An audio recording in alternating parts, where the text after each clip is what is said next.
흔히 그렇듯이 힘 있는 자들의 감추어진 죄를 캐는 일은 위험한 일이다. 책 한 권의 여유. 안녕하세요, 하다입니다. 오늘 소개해드릴 책은요, 셰익스피어의 이야기, 틸의 왕 페리클레스. 윌리엄 셰익스피어는 영국이 자랑하는 문인이지만 그의 작품은 당연히 영국만이 아니라 온 인류의 문화적 자산이 되었습니다. 52이라는 많지 않은 나이로 세상을 뜨기까지 셰익스피어는 자신의 평생 천직이라고 생각한 연극에 몰두하며 어떤 의미에서는 소박한 연극인으로서 일관된 삶을 살았습니다. 셰익스피어가 활동하던 당시 영국은 엘리자베스 여왕이 통치하던 절대 왕정의 전성기였는데요. 바다에서 스페인의 무적 함대에게 승리를 거둔 영국의 입장에서 보자면 이런 경제적 발전과 정치적 안정은 문화적 발달의 기초가 되고 영국 르네상스라고 부르는 국민 문학의 황금시대가 되었습니다. 영국인들은 자신의 조국이 조그만 섬나라에서 세계적인 국가로 성장한 데 자부심을 느꼈을 테고 극장에 가서 연극을 보는 것은 그런 문화생활 가운데서도 아주 중요한 자리를 차지하였을 것입니다. 잉글랜드 중부 스트래트퍼드 어폰 에이번에서 런던으로 상경한 젊은 가장 셰익스피어의 눈에도 연극계는 밥벌이가 되는 동시에 자신의 재능을 발휘할 수 있는 좋은 무대로 보였을 것입니다. 우리가 다 알다시피 그의 작품은 희곡이잖아요. 그의 작품들에는 인간에 대한 깊은 통찰이 담겨 있어 등장인물의 입에서 나오는 때로는 시적이고 때로는 철학적이고 때로는 익살맞은 언어로 절묘하게 표현된다는 것입니다. 연극으로 형상화된 이런 통찰이 얼마나 심오한 것인가 하는 것은 그 작품들이 나오고 나서 몇백 년이 지난 지금까지도 세계 각국에서 계속 공연된다는 점이 증명하고 있죠. 셰익스피어의 이야기는 19세기 영국에서 수필가로 활동했던 램 남매가 극장에 갈 수 없는 일반인들을 위해 원래 희곡의 느낌을 최대한 살려 서술문으로 옮겨 넣은 것입니다. 인도와도 바꿀 수 없을 만하다던 세계적인 문호의 묘미를 맛볼 수 있기를 기대합니다. 함께 감상하시죠. 구독, 좋아요. 틸의 왕 페리클레스. 틸의 왕 페리클레스는 스스로 자신의 영토를 떠났다. 그리스의 사악한 황제 안티오커스가 그의 백성과 티레를 완전히 박살내버리겠다고 협박했기 때문이다. 황제가 몰래 한 충격적인 행동을 페리클레스가 알게 되었다는 이유로 위협한 것이었다. 흔히 그렇듯이 힘 있는 자들의 감추어진 죄를 캐는 일은 위험한 일이다. 페리클레스는 백성을 다스리는 일을 유능하고 정직한 장관 헤리케너스에게 맡기고 배를 타고 티레를 떠났다. 막강한 안티오커스의 진노가 가라앉을 때까지 자리를 피하려는 것이었다. 페리클레스가 처음 찾아간 곳은 타르수스였다. 그는 타르수스가 심한 기근으로 고생하고 있다는 이야기를 듣고 식량을 잔뜩 가져갔다. 도착해보니 정말 끔찍한 상황이었다. 바라지도 않았던 구조물자를 갖고 하늘이 보낸 전령처럼 페리클레스가 도착하자 타르수스의 총독 클레오는 그를 환영하며 고마워 어쩔 줄을 몰랐다.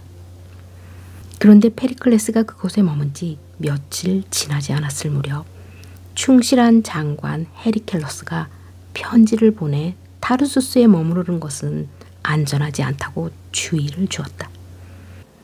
안티오커스가 페리클레스의 거처를 알고 그의 목숨을 빼앗으려고 자객을 보냈다는 이야기였다. 그 편지를 받자 페리클레스는 다시 바다로 나섰다. 그의 은혜를 입은 백성이 모두 나와 축복을 하고 기도를 했다. 페리클레스가 탄 배는 멀리 가지도 못하고 무시무시한 폭풍에 휩싸였다. 배에 탄 사람들은 페리클레스만 빼고 모두 죽었다. 페리클레스는 파도에 휩쓸려 벌거벗은 몸으로 낯선 해변에 도착했다. 그는 그곳에서 가난한 어부들을 만났다. 어부들은 그를 집으로 데려가 옷과 먹을 것을 주었다. 어부들은 페리클레스에게 말했다. 우리나라는 펜타폴리스라고 하오. 우리 왕은 시모나이즈요. 보통 선한 시모나이즈라고 부르지. 나라를 평화롭게 다스리며 선정을 펴시기 때문이라오. 페리클레스는 어부들에게서 시모나이즈 왕에게 아름다운 딸이 있으며 다음 날이 공주의 생일이라 궁정에서 큰 시합이 열린다는 이야기도 들었다. 많은 제후와 기사들이 사방에서 몰려들어 아름다운 공주 타이사의 사랑을 얻으려고 무예를 겨룬다는 것이었다. 페리클레스는 그 이야기를 들으며 속으로 좋은 갑옷을 잃어버리는 바람에 그 용감한 기사들 사이에 끼지 못하게 된 것을 한탄했다. 그때 한 어부가 그물에 걸렸다며 갑옷 한 벌을 가져왔다. 페리클레스가 잃어버린 바로 그 갑옷이었다. 페리클레스는 그것을 보자 말했다. 고맙습니다, 행운의 여신이여.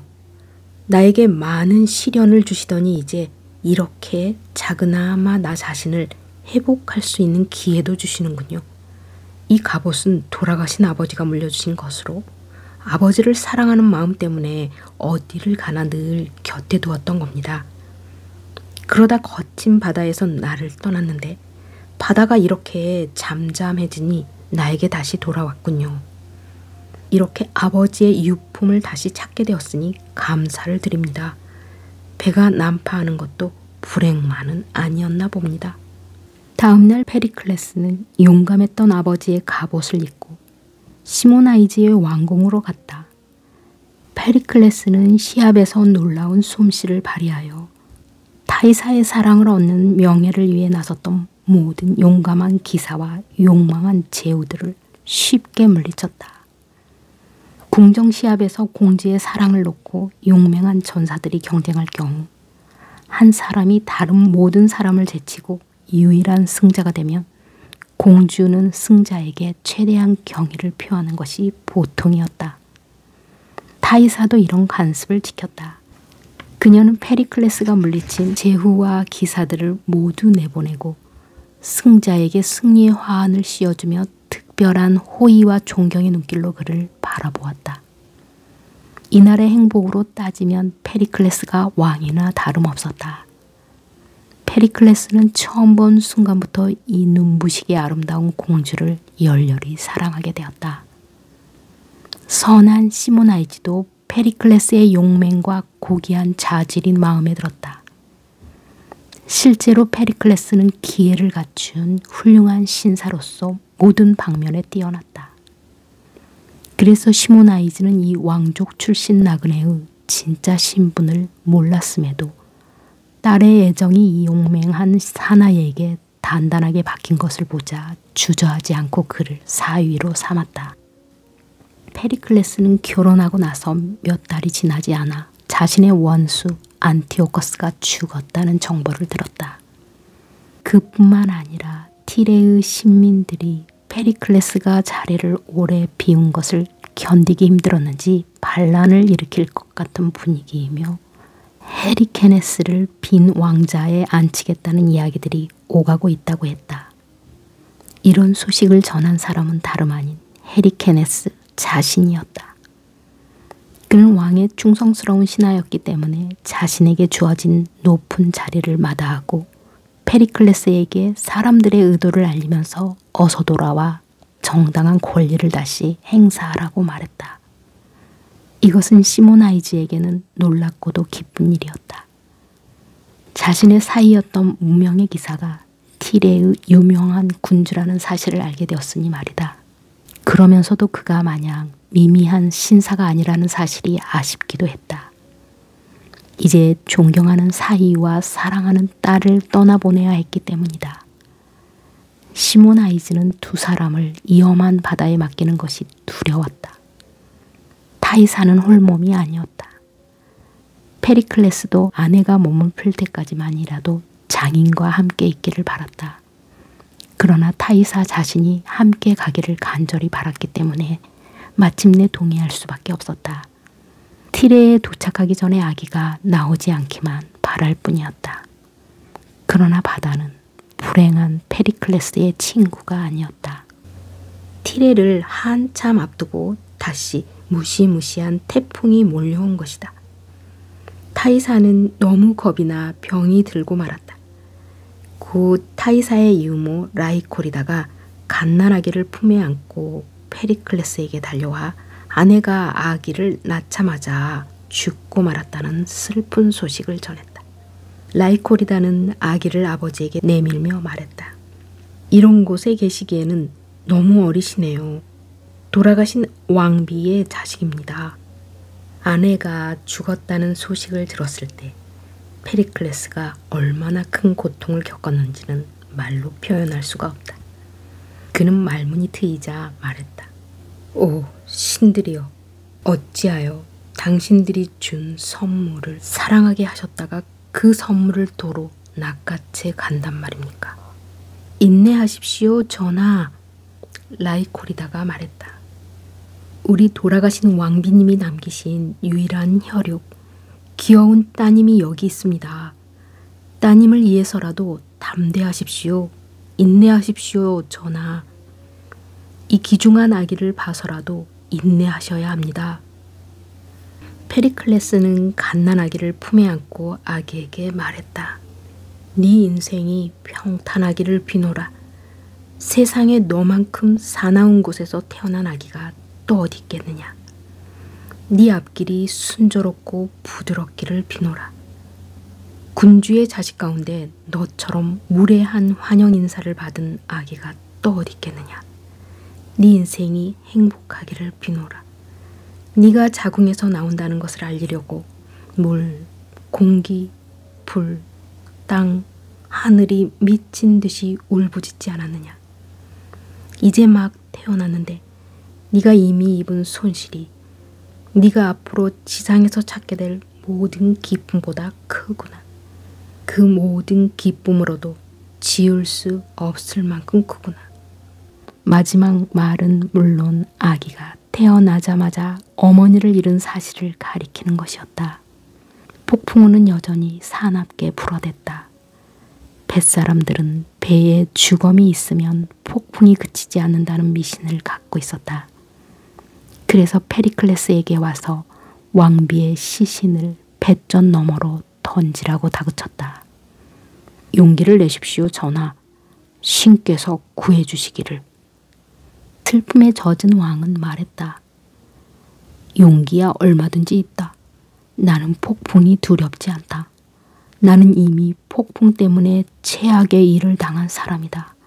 하지만 이 가엾은 갓난아기를 사랑하기 때문에, 이 새로 태어난 바다의 방랑자를 사랑하기 때문에 폭풍이 그쳤으면 좋겠구나. 전하, 그렇다면 왕비님을 바다에 던져야 합니다. 바다는 높고 바람은 시끄럽습니다. 배에 주검이 있으면 폭풍이 줄지 않을 겁니다. 페리클레스는 그런 미신이 근거가 허약한 것임을 잘 알았지만 인내심을 갖고 그 말을 따랐다. 너희들 생각대로 해라. 가엾은 왕비를 바다에 던지도록 하라. 불운한 페리클레스는 사랑하는 아내를 마지막으로 보러 갔다. 그는 타이사를 보며 말했다. 정말 끔찍한 곳에서 해산을 했구려. 여보, 어둡고 추운 곳에서. 무정한 자연은 그대를 완전히 잊었소. 이제 나는 그대를 거룩하게 무덤으로 모실 수도 없구려. 관에만 넣어 바다에 던져야 한다오. 조개들 사이에 누워있는 그대의 주검 위로 묘비가 서는 대신 콧노래를 부르는 물살이 덮치겠구려. 오, 라이콜이다. 네스토한테 향료, 잉크, 종이, 그리고 내 상자와 보석을 가져오라 하시오. 니칸도한테는 세팅관을 가져오라 하시오. 아기는 베개에 눕히고 어서 처리하도록 하시오. 라에콜이다.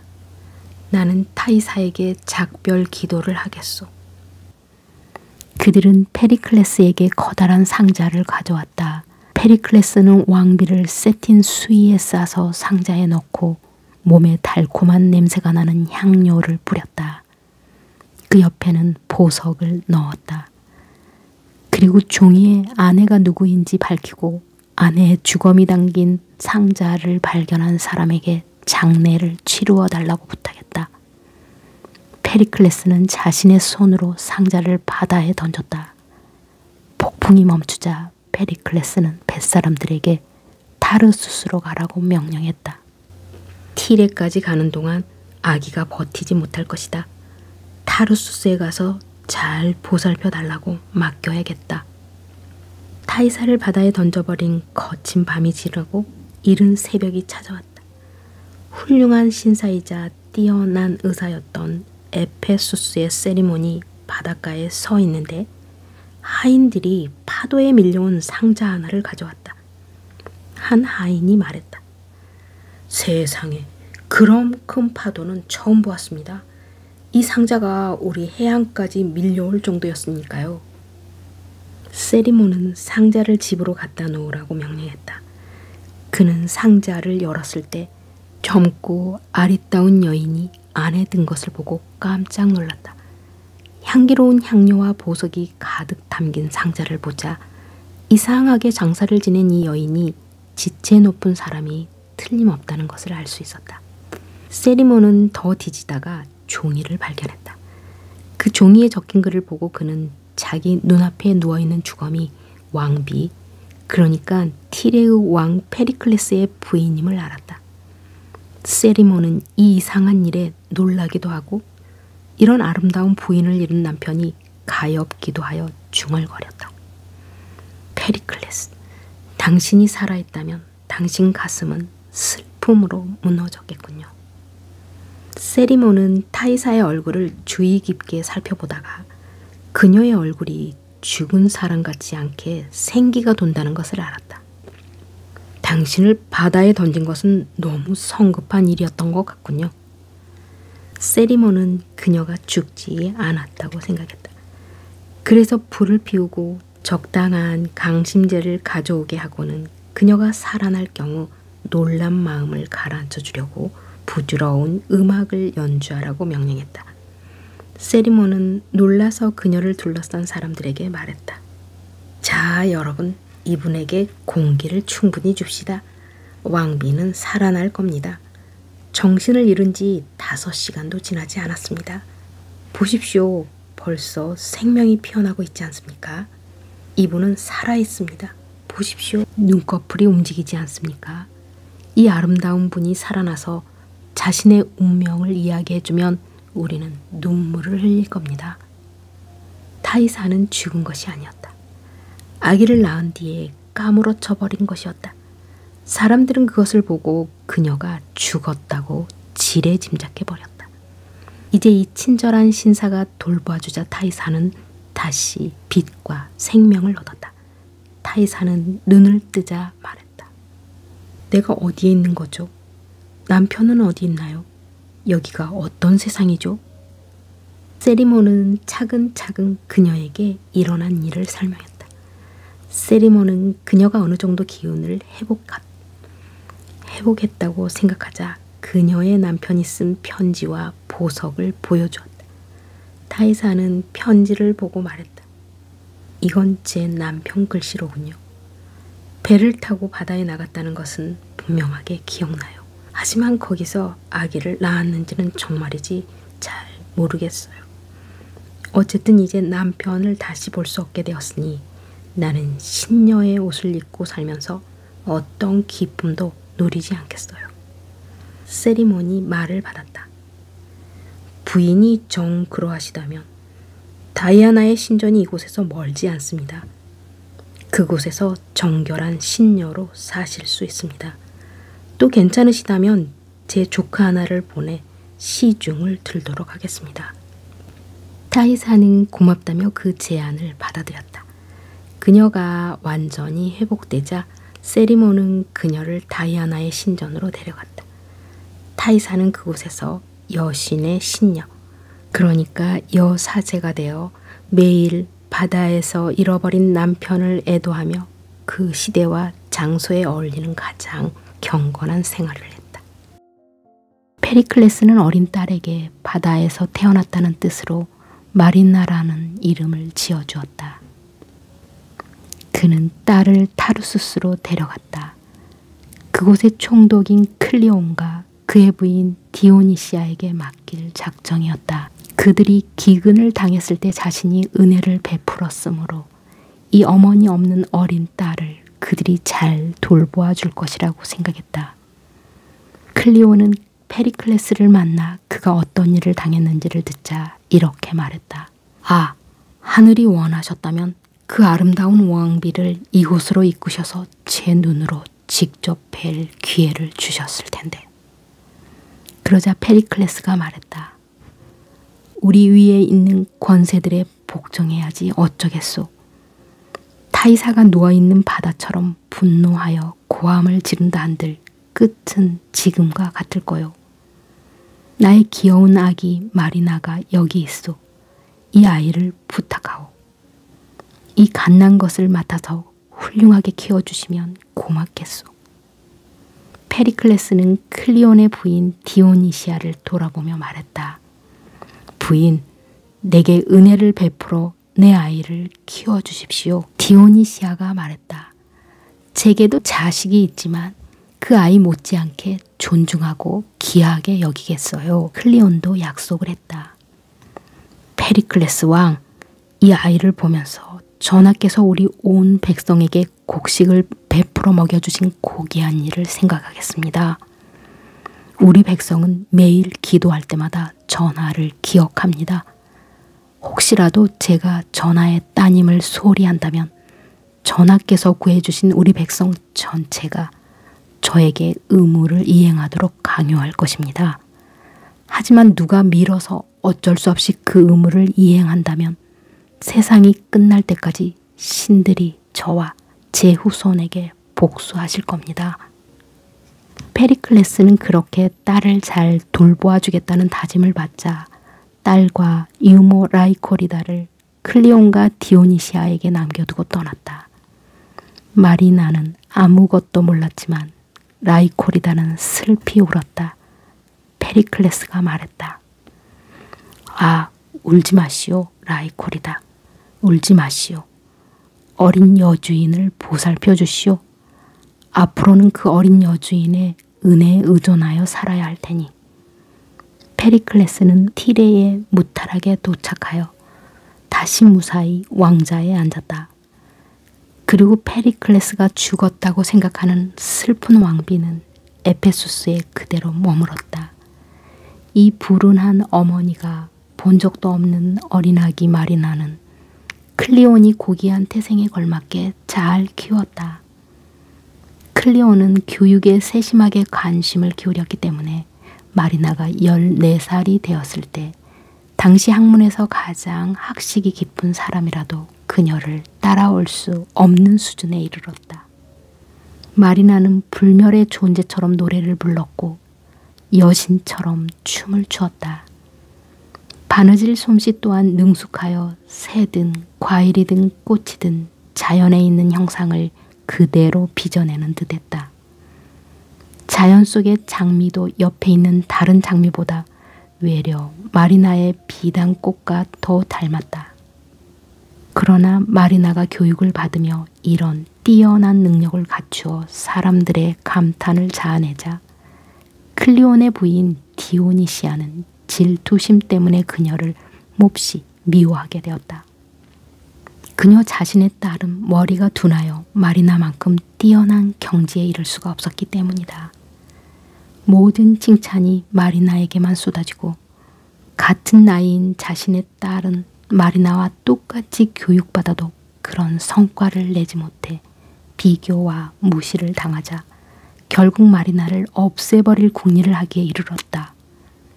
마리나가 눈에 보이지 않으면 자신의 추한 딸이 더 존경받을 것이라는 헛된 상상을 한 것이다. 디오니시아는 이 계획을 달성하기 위해 마리나를 죽일 사람을 고용했다. 이 사악한 계획을 실행에 옮길 시간도 잘 골랐다. 충실한 유모 라이콜이다가 막 죽은 때를 노린 것이다. 디오니시아가 살인을 맡긴 사람과 이야기를 나누고 있을 때 어린 마리나는 라이콜이다의 죽음을 슬퍼하며 울고 있었다. 그 나쁜 짓을 하도록 고용된 레오니는 비록 사악한 사람이기는 했지만 맡은 일을 쉽게 처리할 수가 없었다. 그럴 정도로 마리나는 모든 사람의 마음을 움직여 사랑을 받아왔던 것이다. 레오닌이 말했다. 훌륭한 아이로군요. 마리나를 미워하는 디오니시아가 대꾸했다. 그래서 신들과 함께 있는 게 더 어울린다는 것 아니겠나. 이우모 라이콜이다가 죽었다고 울면서 오는군. 자, 내 말을 따를 결심이 섰나? 레오니는 두려워 그녀의 명령을 거부하지 못했다. 결심이 섰습니다. 그 짧은 말 한마디에 비할 데 없이 훌륭한 마리나는 때이른 죽음을 맞이할 운명에 처하고 말았다. 마리나는 손에 꽃바구니를 들고 다가왔다. 내일 라이콜이다의 무덤에 뿌려줘야지. 자주색 제비꽃과 금잔하는 양탄자처럼 무덤에 깔아줄 거야. 여름 내내 그렇게 해줘야지. 나도 참 딱하구나. 태풍 속에서 태어나 어머니를 잃었는데 이 세상에서는 그 태풍이 그치지 않고 계속되는 것 같아. 친구들로부터 나를 내몰아 버리잖아. 디오니시아가 속마음을 감추고 말했다. 어떠니 마리나? 혼자 울고 있는 거야? 내 딸이 왜 너와 함께 있지 않은 거지? 라이콜이다 때문에 슬퍼하지 말거라. 나도 네 유모라고 할 수 있지 않니? 이렇게 쓸데없이 슬퍼하다 보니 예쁜 얼굴이 많이 상했잖아. 자, 그 꽃들을 날 주렴. 바닷바람에 다 망가지겠구나. 레오닌과 함께 산책을 좀 해. 바람이 아주 좋구나. 바람을 쐬면 너도 생기가 좀 돌 거야. 자, 레오닌, 마리나의 팔을 잡아. 함께 산책을 하도록 해. 아닙니다. 제발 제가 부인의 하인을 빼앗지 않게 해주세요. 레오닌이 디오니시아의 종자였기 때문에 그렇게 말한 것이다. 교활한 여인은 마리나와 레오닌이 단 둘이 있게 할 구실을 생각해냈다. 아니야. 나는 네 아버지인 왕을 사랑해. 너도 사랑하고 우리는 네 아버지가 오늘이라도 이곳에 오실지 모른다고 생각하고 있어. 그런데 네 아버지가 오셔서 네가 슬픔 때문에 이렇게 상한 것을 본다고 생각해봐라. 우리는 네가 아름다움의 하신이라고 말씀드렸는데 말이다. 네 아버지는 우리가 너를 제대로 돌보지 않았다고 생각하시지 않겠니? 제발 가서 산책을 좀 해라. 다시 명랑한 모습을 보여다오. 늙으나 젊으나 할 것 없이 사람 마음을 쏙 빼앗은 그 빼어난 얼굴에 피부를 잘 보살펴야지. 그렇게 끈질기게 졸라대자 마리나는 이렇게 대답했다. 그럼 가도록 하지요. 하지만 지금도 가고 싶은 마음은 없어요. 디오니시아는 자리를 뜨며 레오닌에게 말했다. 내가 한 말을 잊지 말게. 충격적인 말이었다. 마리나를 죽이라는 명령을 잊지 말라는 뜻이었기 때문이다. 마리나는 자신이 태어난 바다 쪽을 보며 말했다. 저 바람이 서풍인가요? 남서풍입니다. 레오닌이 대답했다. 내가 태어났을 때는 북풍이 불었는데. 그러자 태풍과 비바람, 아버지의 슬픔, 어머니의 죽음이 머릿속을 꽉 채웠다. 마리나가 말을 이어갔다. 라이콜이다가 그러는데 아버지는 전혀 두려워하지 않으셨대요. 외려 뱃사람들한테 용기를 내라 선원들이여 하고 외치면서 손이 쓸리는 것도 아랑곳하지 않고 돛대를 꽉 움켜쥐고 갑판을 쪼갤 듯한 바다를 견디셨대요. 그게 언제 일이지요? 레오닌이 물었다. 내가 태어날 때였죠. 바람과 파도가 그렇게 심했던 적이 없대요. 이어 마리나는 폭풍, 뱃사람들의 활동, 갑판장의 호각, 선장이 크게 외치는 소리 등을 묘사했다. 그 소리 때문에 배가 더 어수선해졌죠. 그녀가 태어날 때의 일을 라이콜이다가 하도 자주 이야기해주는 바람에 그런 것들이 그녀의 머릿속에 늘 자리를 잡고 있는 것 같았다. 그러나 레오니는 그녀의 말을 끊었다. 기도를 드리라는 것이었다. 그게 무슨 소리예요? 마리나는 이유도 없이 더러 겁이 났다. 잠깐 기도를 하겠다면 그건 허락하지요. 하지만 오래 끌지는 마세요. 신들은 금방 알아들으니까요. 게다가 나는 일을 빨리 처리하겠다고 맹세했거든요. 나를 죽이겠다는 건가요? 어머나, 왜요? 여주인의 뜻을 따르려는 겁니다. 디오니시아가 왜 나를 죽여요? 내가 기억하는 한 나는 평생 그분에게 해를 끼친 적이 없는데, 나쁜 말을 한 적도 없고, 살아있는 어떤 것에게도 나쁜 짓을 한 적이 없는데, 정말이에요. 나는 쥐 한 마리 죽인 적이 없고 파리 한 마리 해친 적이 없어요. 딱 한 번 뜻하지 않게 벌레를 밟은 적이 있는데 그만 울고 말았어요. 도대체 내가 무슨 잘못을 한 건가요? 살인자가 대답했다. 내가 맡은 일은 내 행동을 설명하는 것이 아니라 시키는 대로 하는 것이에요. 레오닌이 막 마리나를 죽이려는 바로 그 순간 공교롭게도 해적들이 해변에 상륙했다. 그들은 마리나를 보자 납치해서 배로 데려갔다. 마리나를 납치한 해적은 그녀를 미틸레네로 데려가 노예로 팔았다. 마리나는 비록 미천한 신분이었지만 그 아름다움과 덕성 때문에 곧 도시 전체에 알려지게 되었다. 게다가 마리나를 산 사람은 그녀가 벌어주는 돈 덕분에 부자가 되었다. 마리나는 음악, 춤, 바느질을 가르쳤으며 학생들에게서 받은 돈을 주인 부부에게 주었다. 그녀의 학식과 근면은 크게 소문이 나 미틸레네의 총독인 젊은 귀족 리시마커스에게도 들어갔다. 리시마커스는 모든 도시가 드높이 칭송하는 교양의 화신을 보려고 직접 마리나가 사는 집으로 찾아갔다. 리시마커스는 그녀와 대화를 나누어 보고 한량없이 기뻤다. 이 존경받는 처녀에 관하여 이야기를 많이 들었지만 만나보기 전까지는 이렇게 분별력이 있고 덕이 높고 착한 사람일 줄 미처 몰랐던 것이다. 리시마커스는 그녀와 헤어지며 이렇게 말했다. 계속 근면하고 훌륭하게 살아가기를 바라오. 혹시 나한테서 다시 어떤 말을 듣게 되면 그것은 그대에게 좋은 일이 될 거요. 리시마커스는 마리나가 아름다워 겉으로 보기에 훌륭할 뿐 아니라 놀라울 정도로 분별력이 뛰어나고 좋은 교육을 받았고 뛰어난 자질을 갖추었다고 생각하여 그녀와 결혼하고 싶은 마음이 간절했다. 비록 지금은 미천한 처지라고 하나 태생은 고귀하기를 바랐다. 그러나 그녀의 부모에 관해 물을 때면 마리나는 가만히 앉아서 울기만 했다. 한편 타르수스에서 레오니는 디오니시아가 화를 낼까봐 두려워 마리나를 죽였다고 말했다. 그러자 그 사악한 여자는 마리나가 죽었다고 소문을 내고 가짜 장례식을 치른 뒤 웅장한 묘비까지 세웠다.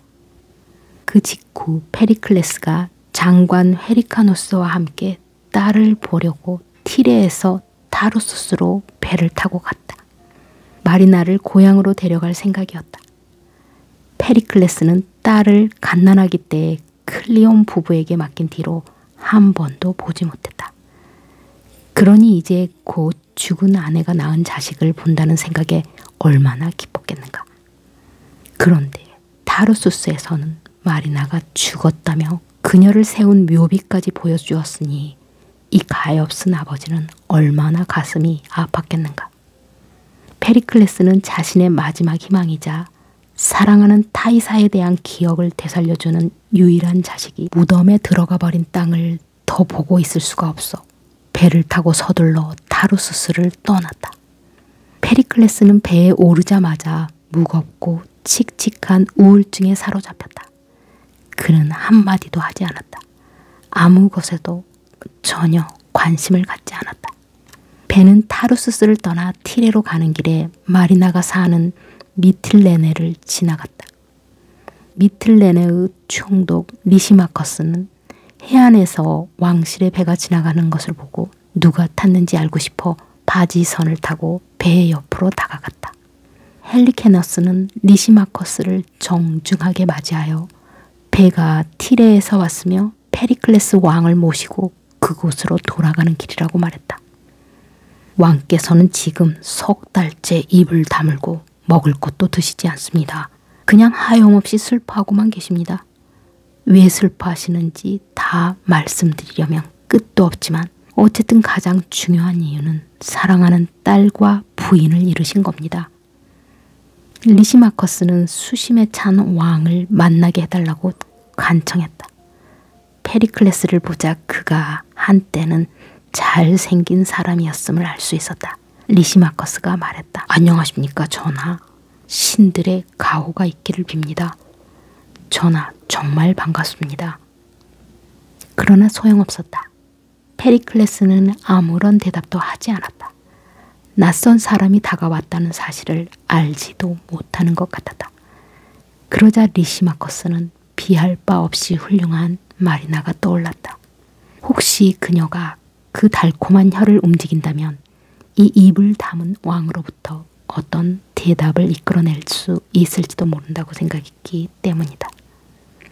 리시마커스는 헬리케너스의 동의를 얻어 마리나를 데려오게 했다. 슬픔에 젖어 꼼짝도 하지 않는 아버지를 실은 배에 마리나가 나타나자 뱃사람들은 마치 그녀가 자신들의 공주였다는 것을 알리기라도 하는 것처럼 소리쳤다. 훌륭한 여인이로구나. 리시마커스는 그들의 칭찬을 듣고 기분이 아주 좋았다. 그렇고 말고요. 그래서 저 여인의 태생이 고귀하다는 확신만 있다면 제 아내로 삼고 싶습니다. 더 나은 사람을 고를 수는 없을 테니 아내로 맞이할 수만 있다면 큰 축복을 받은 것이겠지요. 그래서인지 리시마커스는 마리나 앞에서 말을 아주 조심했다. 미천해 보이는 이 처녀가 자신이 바라는 대로 고귀한 태생이라고 여기는 듯한 태도였다. 리시마커스는 그녀를 곱고 아름다운 마리나라고 불렀다. 이 배에 탄 훌륭한 왕께서 슬픔과 괴로움 때문에 침묵에 빠져들고 말았소. 그대가 왕의 이 우울증을 치료해주면 좋겠소. 리시마커스는 마리나에게 건강과 행복을 줄 수 있는 힘이 있는 것처럼 말했다. 전하, 왕을 회복시키는데 제 능력을 최대한 발휘해 보도록 하겠습니다. 단 저하고 제 하녀만 왕께 가까이 가도록 해주십시오.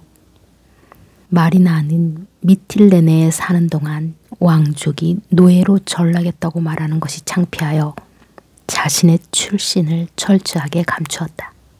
하지만 이제 처음으로 페리클레스에게 자신이 높은 지위에서 추락했다면서 그녀가 겪은 변덕스러운 운명을 이야기하기 시작했다.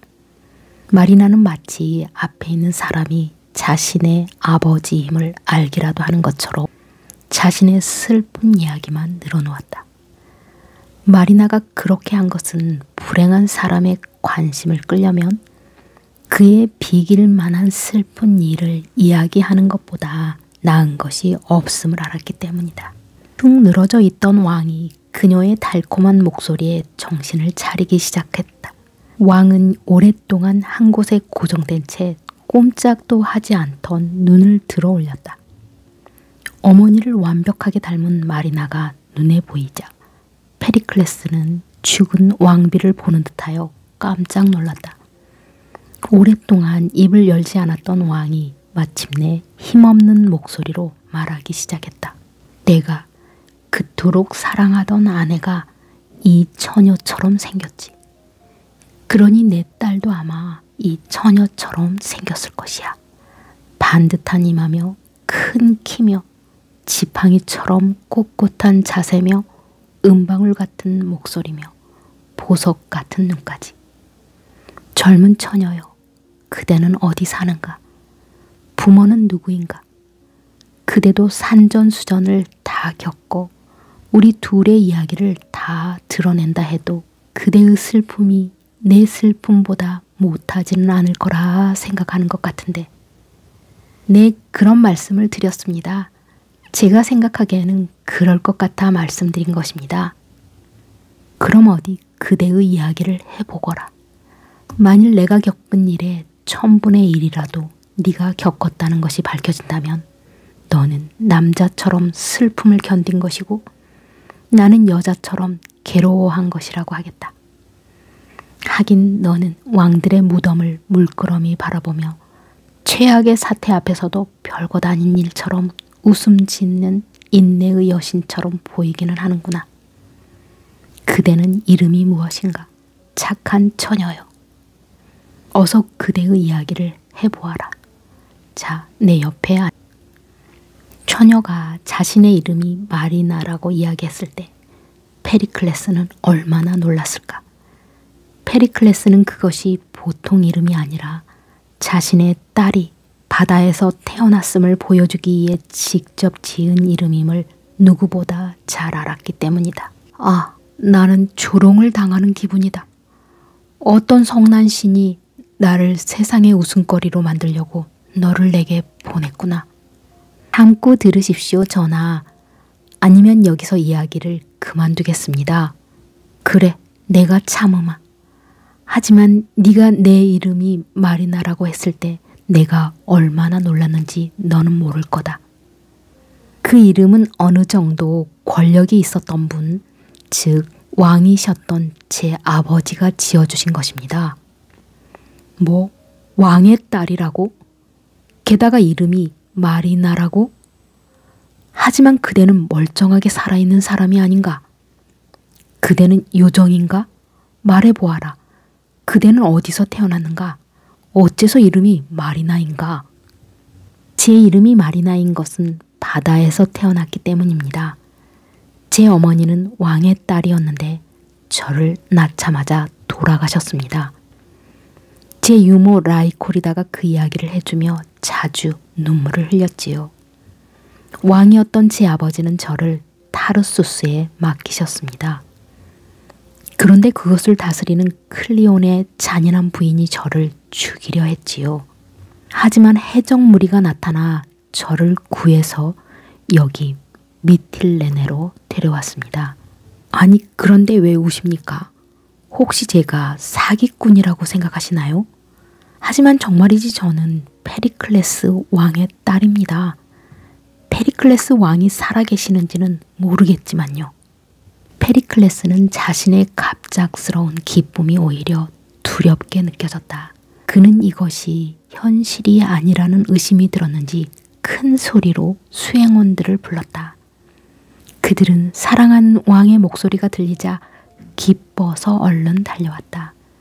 페리클레스는 헤리케네스에게 말했다. 오, 헤리케네스여, 나를 때려보시오. 찔러보시오. 아프게 해보란 말이오. 안 그러면 나에게 밀려드는 거대한 기쁨의 파도가 나의 목숨이라는 해안을 쓸어버릴 것 같구려. 오, 이리 오너라. 바다에서 태어나 타르수스에 묻혔다가 다시 바다에서 발견된 아이야. 오, 헤리케너스여, 무릎을 꿇고 거룩한 신들에게 감사를 드리시오. 이 아이가 마리나여, 축복을 받을지어다. 내 자식이여, 헬리케너스, 내 새 옷을 갖다 주시오. 잔인한 디오니시아가 죽이려 했지만 이 아이는 타르수스에서 죽지 않았소. 그대가 이 아이 앞에서 무릎을 꿇고 이 아이를 공주라고 부르면 이 아이가 다 이야기해 줄 거요. 그런데 저 사람은 누구지? 페리클레스는 리시마커스를 그때 처음 본 것이다. 전하, 이 사람은 미틸레네의 총독입니다. 전하가 우울증에 빠졌다는 이야기를 듣고 전하를 뵈러 왔지요. 오, 반갑소. 어서 내 가운을 주게. 나는 지금 형편없는 몰골이잖나. 오 하늘이여 내 딸을 축복하소서.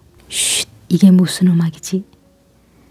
어떤 착한 신이 보내준 것인지 아니면 그 자신의 즐거운 공상이 만들어낸 것인지 페리클레스의 귀에 부드러운 음악 소리가 들렸다. 전하, 아무 소리도 안 들리는데요. 헬리케너스가 말했다. 안 들린다고? 그럼 천체들의 음악인가 보군. 리시마커스도 아무런 음악을 듣지 못했기 때문에 페리클레스가 갑자기 기쁨에 사로잡히는 바람에 정신이 혼미해졌다고 생각했다. 전하의 말에 토를 달지 않는 게 좋겠습니다. 전하 생각에 따라줍시다. 그러자 모두들 음악 소리가 들린다고 말했다. 페리클레스는 갑자기 잠이 쏟아진다고 말했다. 리시마커스는 누워서 쉬라고 설득한 뒤 머리에 베개를 받쳐주었다. 페리클레스는 엄청난 기쁨에 압도되어 깊은 잠에 빠져들었다. 마리나는 침대 옆에서 잠자는 아버지를 말없이 지켜보았다. 페리클레스는 잠자는 동안 어떤 꿈을 꾸었는데 깨어나더니 에페수스로 가야겠다고 마음을 굳혔다. 꿈에서 에페수스 사람들의 여신 다이아나가 나타나 에페수스에 있는 자신의 신전으로 가 제단 앞에서 그의 삶과 불행의 이야기를 고하라고 명령한 것이다. 다이아나는 만일 페리클레스가 그 명령을 따르면 귀한 행복을 얻을 것이라고 자신의 화를 걸고 맹세했다. 잠을 깬 페리클레스는 기적적으로 몸이 회복되어 자신의 꿈을 이야기하며 여신의 명령을 따르겠다고 말했다. 그러자 리시마커스가 페리클레스에게 해안에 상륙하여 미틸레네에서 편하게 쉬면서 원기를 회복하라고 권했다. 페리클레스는 그 정중한 제안을 받아들여 미틸레네에서 하루 이틀 머물다 가기로 했다. 그동안 미틸레네의 총독이 큰 잔치와 축제, 화려한 공연과 오락으로 페리클레스를 대접했음은 말할 것도 없다. 페리클레스는 미천했던 시절부터 그가 그렇게 존경했던 사랑하는 마리나의 아버지이기도 했기 때문이다. 페리클레스도 리시마커스의 구원에 얼굴을 찌푸리지 않았다. 그가 자신의 딸이 어려웠던 시절에 딸을 존중해 주었다는 것을 알았기 때문이다. 마리나 또한 그의 구원을 싫어하지 않았다. 페리클레스는 딱 한 가지 조건만 내걸었다. 자신과 함께 에페수스의 다이아나 신전을 찾아가자는 것이었다. 그래서 세 사람은 곧 에페수스를 향해 배를 타고 갔다. 다이아나 여신이 그들의 돛의 순풍을 보내준 덕분에 몇 주가 지나 무사히 에페수스에 도착할 수 있었다. 페리클레스가 일행과 함께 신전에 들어가자 여신의 제단 옆에는 세리몬이 서 있었다. 페리클레스의 부인 타이사에게 생명을 되찾아준 그는 그 사이 많이 늙었다. 그리고 제단 앞에는 이제 신전의 여사제가 된 타이사가 서 있었다. 페리클레스는 아내를 잃은 슬픔에 젖어 오랜 세월을 보내는 바람에 얼굴이 많이 상했지만 타이사는 남편의 이목구비를 알아보았다. 페리클레스가 제단에 다가가 말을 시작하자 목소리도 기억이 났다. 타이사는 그의 말에 귀를 기울이며 놀라움과 기쁨에 빠져들었다. 페리클레스는 제단 앞에서 말했다. 인사를 드립니다. 다이아나 여신이여. 당신의 명령대로 저 티레의 왕 페리클레스는 이 자리에서 저 자신의 이야기를 하고자 합니다. 저는 두려움 때문에 제 나라를 떠나 펜타폴리스에서 아름다운 타이사와 결혼했습니다. 타이사는 바다에서 아이를 낳다 죽었지만 마리나라는 이름의 딸을 저에게 주었습니다.